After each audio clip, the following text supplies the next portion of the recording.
नमस्कार, देवभूमि में स्वागत है आपका। मैं हूं आपके साथ कोमल गंगवार। खबरों की शुरुआत करेंगे तो देहरादून से खबर, जहां सीएम त्रिवेंद्र सिंह रावत ने कई परियोजनाओं को मंजूरी दी है। सोमेश्वर देवता परिसर में मिलन केंद्र बनाने के लिए 40,33,000 की मंजूरी मिली है। विधायक निधि योजना की तीसरी किश्त के लिए 52 करोड़ 50 लाख की मंजूरी मिली है। कोटेश्वर झंडीदार पंपिंग योजना के लिए 49,38,000 की मंजूरी दी गई है। वहीं कई योजना के लिए कुल 49 करोड़ 21 लाख की मंजूरी दी गई। तो विधानसभा कपकोट के निरीक्षण भवन की मरम्मत के लिए 29,10,000 की मंजूरी दी गई है। नैनीताल में पेयजल पाइप और टैंक निर्माण के लिए 72,80,000 रुपए की मंजूरी दी गई है।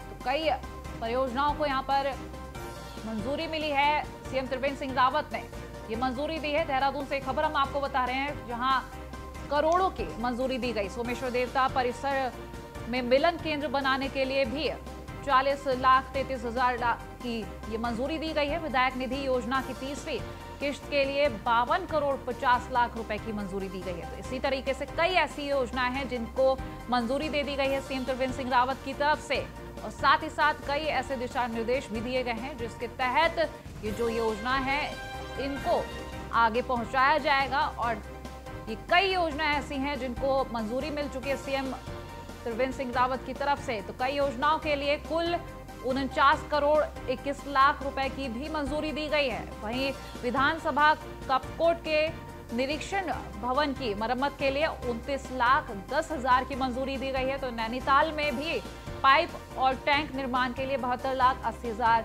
रुपए की मंजूरी दी गई है।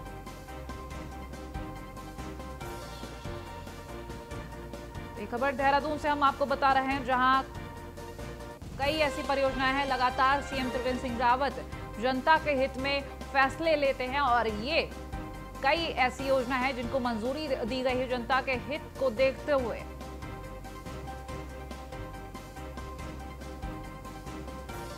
वैसे में देखने वाली बात होगी कि आने वाले वक्त में जो चुनाव हो रहे हैं, जनता पर इसका क्या असर रहेगा। रेजिडेंट एडिटर फहीम तना हमारे साथ जुड़ गए हैं। फहीम, आपसे जानेंगे, जो ये परियोजनाओं को मंजूरी दी गई है, आगे किस तरीके से लागू किया जाएगा और कैसे आगे काम किया जाएगा।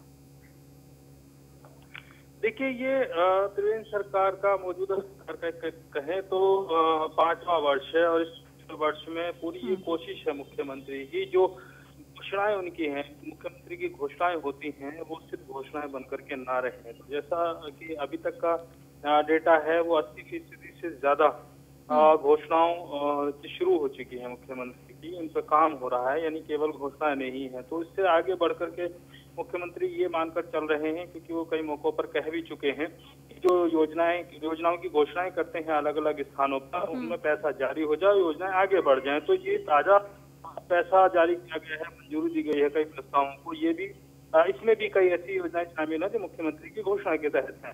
तो ऐसे में एक बड़ी बात है जो आपने कही कि विकास की योजनाओं को आगे बढ़ाने की कोशिश है, और इसमें हम देख रहे हैं कि जो ये पैसा जारी किया गया तकरीबन 52 करोड़ रुपया कई मदों में कई विकास योजनाओं के लिए, चाहे इसमें गंगोत्री धाम में मिलन केंद्र बनाने की बात है, चाहे टिहरी की पंपिंग पेयजल योजना की बिजली आपूर्ति की मंजूरी की योजना की बात है, या फिर विधायक निधि से की तीसरी किस्त जारी करने की बात है। तो तमाम देख रहे हैं कि ये उसी के तहत है कि कोई भी मंजूरी ना हो पाए, काम आगे बढ़े, क्योंकि अंतिम वर्ष जो है सरकार का वो चुनावी वर्ष माना जाता है। क्योंकि चुनाव को लेकर देखा जाए तो विपक्ष भी तेजी से तैयारी कर रहा है, और वहीं अगर हम देखें त्रिवेंद्र सरकार की तरफ से किए गए कामों को लेकर जो सवाल उठते रहते हैं, साफ देखा जा रहा है कि त्रिवेंद्र सरकार भी तेजी से काम कर रही है। आने वाले चुनाव को लेकर तैयारी पूरी है।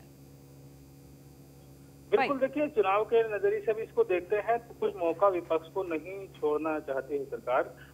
कोई विकास को लेकर के सवाल खड़ा हो तो अपनी पूरी कोशिश उस रूप में सरकार की कही जा सकती है, और इसीलिए इसमें हम देख रहे हैं कि चूंकि मिशन 2022 को लेकर के कांग्रेस भी तैयारी कर रही है, तो जाहिर सी बात है कि विपक्ष के तौर पर सरकार की किसी भी कमी को लेकर के कांग्रेस पीछे नहीं हटेगी। वो हर मुद्दे को उस राजनीतिक तौर पर भी देखने की कोशिश करेगी और उठाने की कोशिश करेगी, और बीजेपी के ऊपर ये स्वाभाविक तौर पर दबाव है कि 57 का अभी प्रचंड बहुमत है। इसमें आप देखते हैं कि 2017 की जो सरकार चल रही 70 सीटों में से, तो वो उस बहुमत को बनाए रखना एक बड़ी चुनौती है बीजेपी के पर, और जब सत्ताधारी दल होता है तो सरकार के कामकाज को लेकर के एक तो मूल्यांकन करती है जनता, और उसमें फिर एंटी इनकम्बेंसी फैक्टर भी सामने आता है कई मौकों पर। तो वो सारी चीजें बीजेपी के सामने है। फिर मुख्यमंत्री के नेतृत्व में सरकार चल रही है त्रिवेंद्र सिंह रावत के, तो सीधे तौर पर सीएम को भी इन चीजों को लेकर के उनकी नजर में है और उस तरीके से गंभीर लेने की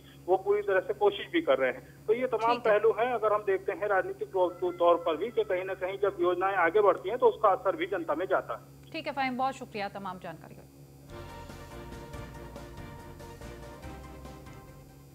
और डोईवाला से खबर, जहां one nation one ration card योजना का शुभारंभ किया गया। मुख्यमंत्री के ओएसडी ने इस योजना का शुभारंभ किया। बता दें, राशन कार्ड धारकों को योजना का लाभ मिलेगा। तो योजना से खाद्यान्नों के वितरण में पारदर्शिता होगी।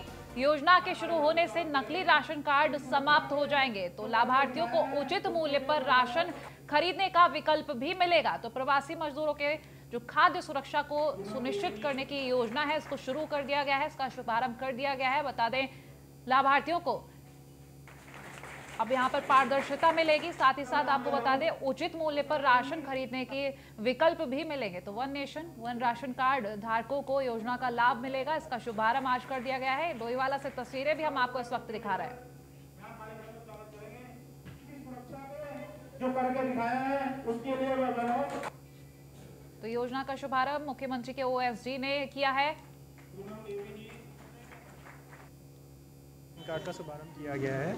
इसमें मेनली जो one nation one ration card का जो धारणा है उसको पूरा किए जाने पे जोर है। मेनली यदि कोई अन्य प्रदेश का व्यक्ति है और किसी अन्य प्रदेश में अगर किसी कारणवश राशन अगर लेना चाहता है तो इस राशन कार्ड के माध्यम से ले सकता है। इसके अलावा ये जो हमारा नया राशन कार्ड बना है ये डिजिटल ही है और ये कैरी करने के लिए बहुत आसान है। इसके अलावा इसके अपने बहुत सारे फ़ायदे हैं। मेनली इससे फ्यूचर में क्या होगा, जो डुप्लीकेसी है वो नहीं आएगी और मुझे लगता है जो हमारे सही पात्र व्यक्ति हैं उसको इस योजना का लाभ मिल पाएगा।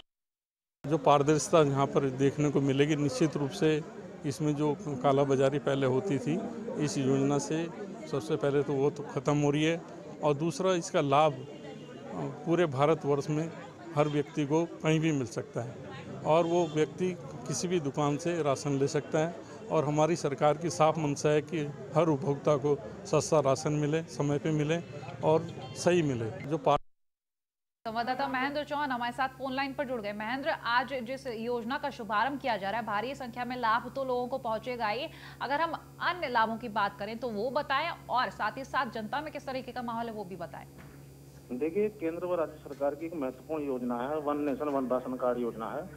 इसका शुभारंभ प्रदेश स्तर पर माननीय मुख्यमंत्री त्रिवेंद्र सिंह रावत गैरसैंण विधानसभा में कर चुके हैं। आज डोईवाला क्षेत्र में इसका शुभारंभ मुख्य अतिथि के रूप में पहुंचे मुख्यमंत्री केवल पवार ने किया। साथ में उप जिलाधिकारी, जिला पूर्ति अधिकारी महोदय भी वहाँ मौजूद रहे। काफी संख्या में वहाँ पर कार्ड धारक और राशन विक्रेता भी मौजूद रहे। उनकी उपस्थिति में एक भव्य कार्यक्रम में इस योजना का शुभारंभ किया गया है। और इस योजना का मेन मुख्य उद्देश्य जो है वो ये है कि जो राशन वितरण प्रणाली है उसमें पारदर्शिता लाई जाए। जो कालाबाजारी की शिकायतें पहले आती थी वो अब पूर्णतः इस डिजिटल कार्ड बन जाने के बाद समाप्त हो गई हैं, क्योंकि इसमें जो QR कोड जो राशन कार्ड में दर्ज किया गया है उसके माध्यम से कहीं भी इसका ऑनलाइन डाटा जो उसमें दर्ज है वो आधार कार्ड से लिंक है और उसका डाटा कहीं भी खुल सकता है।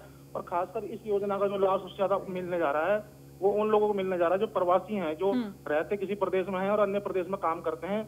तो वो पूरे देश में कहीं भी उस राशन कार्ड का इस्तेमाल कर सकते हैं और वहाँ से अपना जो खाद्यान्न उनको उनके लिए सरकार द्वारा निर्धारित किया गया है वो उसका लाभ ले सकते हैं। जी महेंद्र, अगर जानने की कोशिश करें जनता में किस तरीके का माहौल है, क्योंकि तस्वीरें अगर हम बात करें one nation one ration card की, तो देश में कहीं भी अगर किसी भी राज्य का व्यक्ति होगा उसे राशन मिल जाएगा सही मूल्य पर। तो ऐसे में तस्वीरें तो जाहिर सी बातें अच्छी सी होंगी, तो बताएं उस माहौल के बारे में। जी बिल्कुल, देखिए जनता में भारी उत्साह है इस योजना के शुरू होने के बाद, क्योंकि इस योजना में पारदर्शिता लाने के लिए सरकार ने ये योजना जनता के लिए हितों के ध्यान रखते ही इसे लागू की है। इसमें एक तो जो राशन कार्ड पुराने तरीके का होता था उसको बदलकर एक डिजिटल रूप में राशन कार्ड को लाया गया है, जो उपभोक्ता कहीं भी अपने साथ कहीं ले जा सकता है। साथ ही उसका पूरा डाटा उस राशन कार्ड में दर्ज होगा। और इसके अलावा लोगों को नए तरह का जो राशन कार्ड सरकार की योजना की तरफ मिला है, लोगों में उत्साह है और उत्सुकता भी है, क्योंकि अभी कुछ ही लोगों के राशन कार्ड प्रिंट हो रहे हैं, तो लगातार लोगों में उत्साह बना हुआ है नए राशन कार्ड को लेकर। जी ठीक है महेंद्र, बहुत शुक्रिया तमाम जानकारी के लिए। ऋषिकेश से खबर, जहां विधानसभा अध्यक्ष प्रेमचंद अग्रवाल का बयान सामने आया। बता दें, अमेरिकी पॉप सिंगर रिहाना के ट्वीट पर उन्होंने प्रतिक्रिया दी है। तो पॉप सिंगर ने किसान आंदोलन पर ट्वीट किया था, भारत के आंतरिक मामलों में बाहरी शक्तियां आज आगे बढ़ रही। तो प्रेमचंद का ये बयान सामने आया है, जो ट्वीट था उसको लेकर ये बयान सामने आया कि भारत के आंतरिक मामलों में बाहरी शक्तियां आज आगे बढ़ रही हैं, देश एकजुट है और हमारी ताकत को कोई चुनौती नहीं दे सकता। ये तमाम बयान सामने है प्रेमचंद की तरफ से। वहीं देश के गृह मंत्री समेत विदेश मंत्रालय ने नाराजगी जाहिर की है। दुखद है जिस प्रकार से हमारे आंतरिक मामलों में बाहर की शक्तियां आज आगे बढ़ रही हैं। हालांकि ये बात तो ठीक है कि हमारा देश एकजुट है, ये बात भी ठीक है कि इससे हमारी ताकत को कोई चुनौती नहीं दे सकता। लेकिन जो लोग इनके हाथों खेल रहे हैं, यह जनता को समझने की आवश्यकता है। और मैं तो कह सकता हूं कि भारत के ऊपर अनेकों बार इस प्रकार के आक्रमण बाह्य तौर पे, आंतरिक तौर पे हुए हैं, लेकिन भारत हमेशा एकजुट रहा है, भारत के लोग एकजुट रहे हैं।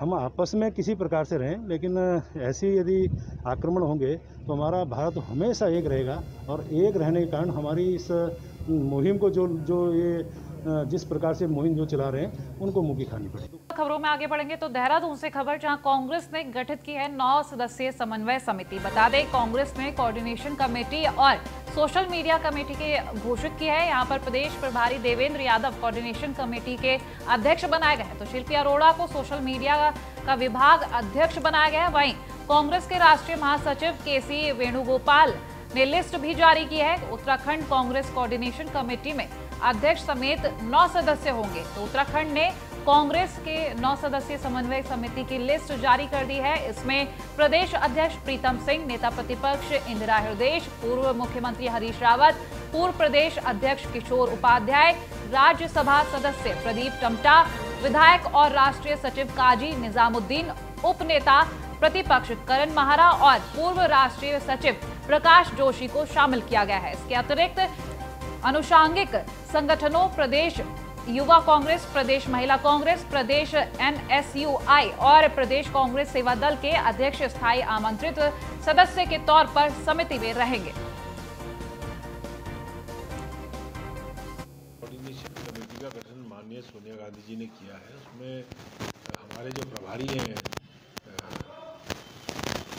हमारे CWC मेंबर देवेंद्र यादव जी की अध्यक्षता में कमेटी बनी है। इसमें प्रदेश अध्यक्ष प्रीतम सिंह जी हैं, नेता प्रतिपक्ष डॉक्टर इंदिरा हृदयेश हैं, पूर्व मुख्यमंत्री हरीश रावत जी हैं, पूर्व अध्यक्ष किशोर उपाध्याय जी हैं, हमारे उप नेता करण माहरा जी हैं, हमारे अखिल भारतीय कांग्रेस कमेटी के सचिव काजी निजामुद्दीन साहब जो विधायक हैं वो हैं, और AICC के पूर्व सचिव प्रकाश जोशी इसमें मेंबर हैं। कोऑर्डिनेशन कमेटी तो कांग्रेस की तरफ से लिस्ट जारी की गई है, 9 सदस्यों की सूची है। उत्तराखंड कांग्रेस कोऑर्डिनेशन कमेटी में अध्यक्ष समेत 9 सदस्य होंगे, ये सूची जारी कर दी गई है। बता दें, कोऑर्डिनेशन कमेटी और सोशल मीडिया कमेटी घोषित कर दी गई है। तो बता दें, ये सूची के अनुसार इसमें प्रदेश अध्यक्ष प्रीतम सिंह का नाम शामिल है, नेता प्रतिपक्ष इंदिरा हृदयेश हैं, पूर्व मुख्यमंत्री हरीश रावत, पूर्व प्रदेश अध्यक्ष किशोर उपाध्याय, राज्यसभा सदस्य प्रदीप टमटा, ये तमाम नाम शामिल हैं। इसके अतिरिक्त अनुषांगिक संगठनों को प्रदेश युवा कांग्रेस, प्रदेश महिला कांग्रेस,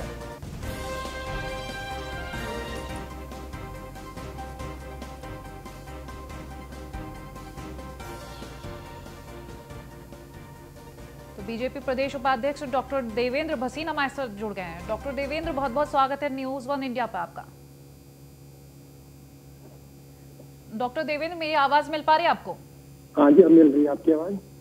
सर, आपसे जानेंगे, जो कांग्रेस की तरफ से जो कमेटी गठित की गई है, 9 सदस्यों का नाम भी सामने आया, क्या कहेंगे? देखिए, वैसे भी कांग्रेस का अंदरूनी मामला है और भारतीय जनता पार्टी के ऐसे कोई लेना देना नहीं है जी। लेकिन राजनीतिक तौर पर अगर हम देखें तो अब कांग्रेस के केंद्रीय नेतृत्व ने भी इस बात को मान लिया कि उत्तराखंड के अंदर कांग्रेस के अंदर भारी गुटबंदी है और इसी कारण से ये समन्वय समिति बनाई गई है, जिसके अध्यक्ष प्रदेश अध्यक्ष नहीं है, बल्कि प्रदेश प्रभारी है। और मेरे तो मीडिया में जो जानकारी मिल रही है जी उसमें अलग अलग गुटों के लोगों को शामिल किया गया है।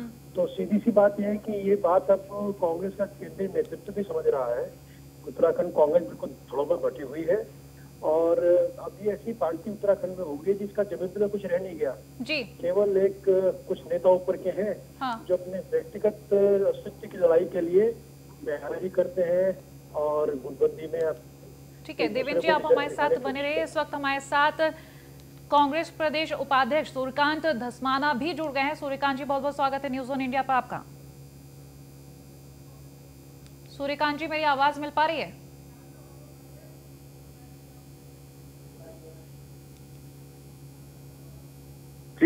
जी सूर्यकांत जी, ये जो सूची जारी की गई है, कमेटी का गठन किया गया है, इसका क्या उद्देश्य है और फायदे गिनाए जरा, क्योंकि आने वाले वक्त में जो इलेक्शन है उसको लेकर तैयारी चल रही है, तो जाहिर सी बात है। नहीं, समन्वय के लिए कोऑर्डिनेशन कमेटी है और सीनियर लीडर्स को उसमें इंक्लूड किया गया है। प्रदेश में पार्टी का संगठनात्मक और संघर्ष का जो कार्यक्रम साथ साथ चल रहा है उसमें बेहतर समन्वय रहे। आने वाले चुनाव हैं, चुनाव के लिए तैयारियां हैं, उनके लिए जो हमारे कार्यक्रम हैं उनमें कोऑर्डिनेशन बेटर रहे पार्टी के अंदर, इसीलिए बनती है कोऑर्डिनेशन कमेटी। ठीक है, लेकिन अगर हम आने वाले वक्त के चुनाव को लेकर बात करें तो जिस तरीके की जो तैयारियां दिख रही हैं, क्या सोच रहे हैं आप और जनता को लेकर क्या सोचा है? 4 साल से हमारी लगातार तैयारी चल रही है। विपक्ष में रहते हुए पार्टी की तैयारी होती है संघर्ष, जनता के मुद्दे, जनता के सवाल, जनता की परेशानियां। अगर जनता की परेशानियों की आप बात कर रहे हैं तो क्या वाकई में आपको लगता है कि जो अभी मौजूदा सरकार है, जनता क्या उनसे परेशान है? जो आप परेशानियों की बात कर रहे हैं, बहुत खुश है इस सरकार से, जिसने आते ही चीनी गायब कर दी, मिट्टी तेल गायब कर दिया। गैस का सिलेंडर जो कांग्रेस के जमाने में 390 रुपए का मिलता था वो आज 800 रुपए का हो गया। प्रदेश में पेट्रोल डीजल सब में आग लगी है। हमारे साथ इस वक्त बीजेपी प्रदेश उपाध्यक्ष डॉक्टर देवेंद्र भी जुड़े हुए हैं। आपके सवालों का सीधा जवाब उनसे लेंगे। डॉक्टर देवेंद्र, सूर्यकांत जी का कहना है कि सरकार बहुत अच्छी है, पेट्रोल के दाम को लेकर, चीनी को लेकर उन्होंने तमाम बातें कही, आप क्या कहेंगे? देखिए, इतनी बात उनकी सही है कि प्रदेश सरकार बहुत अच्छा काम कर रही है और थोड़ा सा कहना चाहूंगी और दूसरी बात, जो देश में विकास कार्य हो रहे हैं इस पर अगर हम चर्चा करें तो हम आपके सामने बहुत सी बातें हैं, बहुत सी लेकिन डॉक्टर देवेंद्र, लगातार हम जो सवाल सुनते हैं कांग्रेस की तरफ से, साफ कहा जाता है कि कोई काम नहीं किया गया और अब हमारे साथ सूर्यकांत धस्माना है, उनका साफ कहना है चीनी को लेकर उन्होंने कह दिया, पेट्रोल को लेकर कह दिया। देखिए, पहली बात तो ये है कि जो पेट्रोल और गैस की बात हो रही है, ये अंतर्राष्ट्रीय जो मूल्य होते हैं उसके आधार पर रेट ऑफ रिस्पेक्ट जाती है। अब तक महीने बाद और जहाँ तक प्रदेश सरकारी कार्यों का सवाल है, अब कांग्रेस को अगर नजर नहीं आता, हम क्या कर सकते हैं? हमारे पास तो बताने के लिए इतना कुछ है, इतना कुछ है कि ठीक है। सूर्यकांत जी हमारे साथ हैं। सूर्यकांत जी, आप सुन रहे हैं ना, देवेंद्र जी कह रहे हैं कि काफी कुछ है, काफी काम किया, जनता खुश भी है, और आपकी शिकायत है कि जनता को जो कुछ मिल रहा है वो आने वाले वक्त में पता चलेगा। सूर्यकांत जी, अब आप मुझे बताएं ना कि पूरे देश में त्राईमाम मचा है, कुछ केवल भारतीय जनता पार्टी के लोग हैं, कुछ केवल अंधभक्त हैं जो अंधभक्ति में लगे हैं, अंधभक्ति में लीन है। आज जिस प्रकार से महंगाई ने पूरे देश के आम आदमी की कमर तोड़ी है, 4.5 लाख करोड़ रुपए की लूट मोदी सरकार हर साल कर रही है पेट्रोल और डीजल में। अंतरराष्ट्रीय बाजार की तो आपको लगता है कि अगर आपकी सरकार आएगी तो ये सारी लूट खत्म हो जाएगी, यानी कि आप जनता को इससे हटके अलग ही सुकून देंगे जो पेट्रोल के दामों को लेकर आप कह रहे हैं? बिल्कुल देंगे। देखिए, जब जिस जमाने में जी यूपीए सरकार में कच्चा तेल सबसे अपनी हाइट पे था, $129 पर बैरल था, और एवरेज अगर 10 साल का डॉक्टर मनमोहन सिंह जी का आप लगाएंगे तो ठीक है। डॉक्टर देवेंद्र से सवाल ले लेते हैं, आखिरी सवाल। सूर्यकांत जी हमारे साथ डॉक्टर देवेंद्र बने हुए। डॉक्टर देवेंद्र, आपसे जानेंगे जो महंगाई को लेकर सवाल किया जा रहा है, मोदी सरकार पर सीधा निशाना ठोक दिया यहाँ पर, आप क्या कहेंगे? क्योंकि पेट्रोल के दामों को लेकर लगातार ऐसे सवाल न सिर्फ कांग्रेस, अन्य लोग भी करते हैं।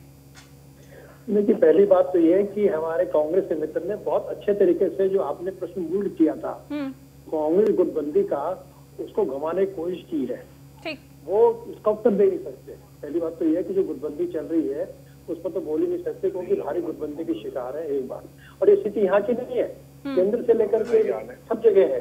केंद्र में इनके राहुल जी को हटाने के लिए 23 लोगों ने चिट्ठी दी थी, जो बड़ा भारी घमासान वहाँ पर चल रहा है। ठीक। यहाँ तक महंगाई वगैरह का सवाल है, वो सारे मैंने कहा पेट्रोल डीजल की एक बात कह रहे हैं, लेकिन जो वर्तमान में अन्य जरूरी चीजें हैं वो सब उपलब्ध है, उनके दाम नियंत्रण में है, कहीं कोई कालाबाजारी नहीं है, कहीं कोई घोटाला नहीं है। तो कांग्रेस समय में आम बात हुआ करती थी। ठीक है, बहुत शुक्रिया डॉक्टर देवेंद्र हमारे साथ जुड़ने के लिए और सूर्यकांत जी हमारे साथ जुड़ने के लिए। तो लगातार जो इलेक्शंस को लेकर चुनावी जो सरगर्मियां हैं वो तेज हो गई। अगली खबर की तरफ बढ़ेंगे तो उत्तराखंड के शहरी विकास मंत्री मदन कौशिक ने आज हल्द्वानी से देहरादून जाते हुए कुछ देर के लिए काशीपुर में रुके। वहां मंत्री मदन कौशिक इस दौरान देश के पेट्रोलियम मंत्री धर्मेंद्र प्रधान के साथ वीडियो कॉन्फ्रेंसिंग में भी शामिल हुए। वहीं इस दौरान मंत्री मदन कौशिक ने कहा कि उत्तराखंड में नगर निगम में उप महापौर नहीं बनाए जाएंगे। सरकार में कुंभ को लेकर वीडियो कॉन्फ्रेंसिंग के माध्यम से एक बैठक थी। मुझे फिजिकली जाना था, लेकिन संभवतः मुझे लगता था लेट हो जाएंगे, तो तब 4 बजे मैंने यहाँ से जुड़ने का किया। तो उसमें कुंभ को लेकर कुछ व्यवस्थाओं के संबंध में जो भारत सरकार के पेट्रोलियम मंत्री आदरणीय धर्मेंद्र प्रधान जी, उनके द्वारा मीटिंग ली गई है और आवश्यक निर्देश अधिकारियों को दिए गए हैं कि जो समय बचा हुआ है उस बचे हुए समय में मैक्सिमम काम जो कुंभ से संबंधित है उसको पूरा कर लिया जाए। अधिकारियों ने ऐसा आश्वासन दिया कि वो करेंगे। सरकार के शहर के विकास के लिए या कुछ ऐसा यहाँ तो काशीपुर के लिए देखिए, हम लोग अगर आप देखेंगे लगातार निरंतर काशीपुर के विकास के लिए जो योजनाएं हैं वो ऐसी नहीं है कि कम है। ये सही है कि जब इस प्रकार का डेवलपमेंट होता है तो थोड़ी दिक्कतें महसूस होती हैं, लेकिन आप कुछ समय के बाद देखेंगे जब ये फ्लाईओवर और ये सब कुछ बन जाएंगे तो तब आपको भी लगेगा कि हाँ अच्छा है। और बुलेटिन में इतना ही। देखते रहिए न्यूज़ 1 इंडिया। नमस्कार।